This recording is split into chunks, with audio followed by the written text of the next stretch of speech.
An upcoming Ukraine peace summit, ostensibly the most ambitious bid in years by neutral Switzerland to mediate a major conflict, is instead showing how Swiss economic and security interests increasingly align with Western Europe over Russia. This is the view of both Swiss advocates of closer cooperation with Western powers and nationalist opponents who say Switzerland is abandoning its neutral tradition and should limit the scope for foreign entanglements. Russia has not been invited to the June 15-16 talks taking place at a lakeside resort near the central city of Lucerne, which Switzerland agreed in January to host at the behest of Ukrainian President Volodymyr Zelensky. Rather than ending the war, the summit is poised to work towards mitigating risks stemming from Moscow's invasion of Ukraine and trying to isolate Russia, according to Western diplomats and Swiss foreign policy experts. It's going to be about shoring up Ukraine rather than bridge building for immediate peace, said Daniel Woker, a former Swiss ambassador to Australia, Singapore and Kuwait. Responding to a request by Reuters for comment, the Swiss Foreign Ministry said Switzerland's neutrality is constant and will not be altered by the conference. But being neutral does not mean being indifferent, it added in the statement. Switzerland strongly condemns Russia's aggression against Ukraine. Outside the military realm, the right to neutrality does not stand in the way of solidarity and support for Ukraine and its people.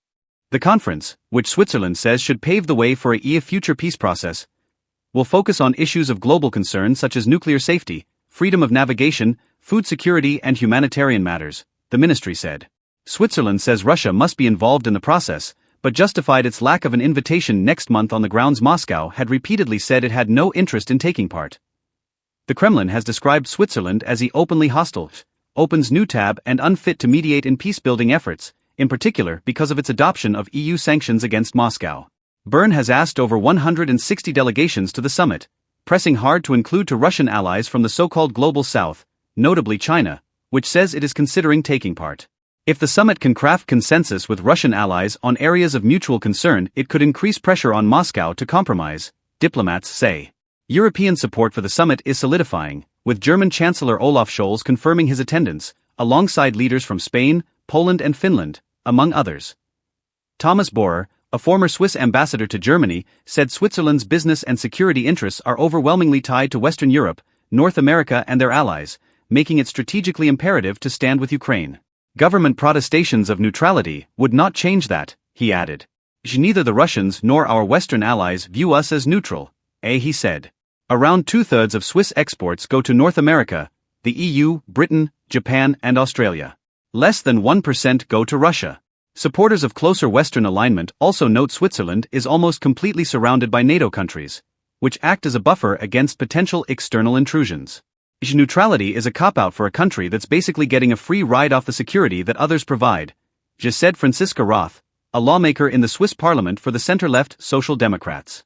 Since Russia invaded Ukraine, two of Europe's other historically neutral states, Sweden and Finland, have both joined NATO. As a UN member, Switzerland had a duty to uphold international law, which the Russian invasion violated, Roth said. Helping Ukraine recover from that took precedence over outdated notions of neutrality, she added.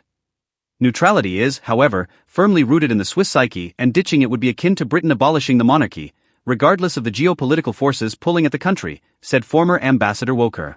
A study published in March by the Center for Security Studies at the ETH Zurich showed 91% of Swiss felt the country should stay neutral, though 26% also backed taking a clear stand in favor of one side in foreign military conflicts, up 8 percentage points from 2021. It also showed a majority in favor of Switzerland getting closer to NATO. Woker and other critics argue neutrality is an anachronism used as a pretext for protecting Swiss economic and financial interests, and risks isolating the country. Recognized in 1815 by European powers after Napoleon's defeat and enshrined in the 1907 Hague Convention, Swiss neutrality helped bind together the multilingual confederation during the World Wars. The right-wing Swiss People's Party, SVP, the biggest group in the Swiss lower house of parliament, argues neutrality is an integral part of Switzerland's prosperity and that Bern's support for Ukraine undermines it.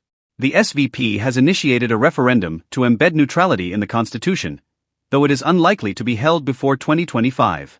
The party's most emblematic figure, Christoph Blocher, this month criticized the peace summit, saying failure to invite Russia did not augur well for Switzerland. We're only bringing the Ukrainians, he said. And we say we're neutral.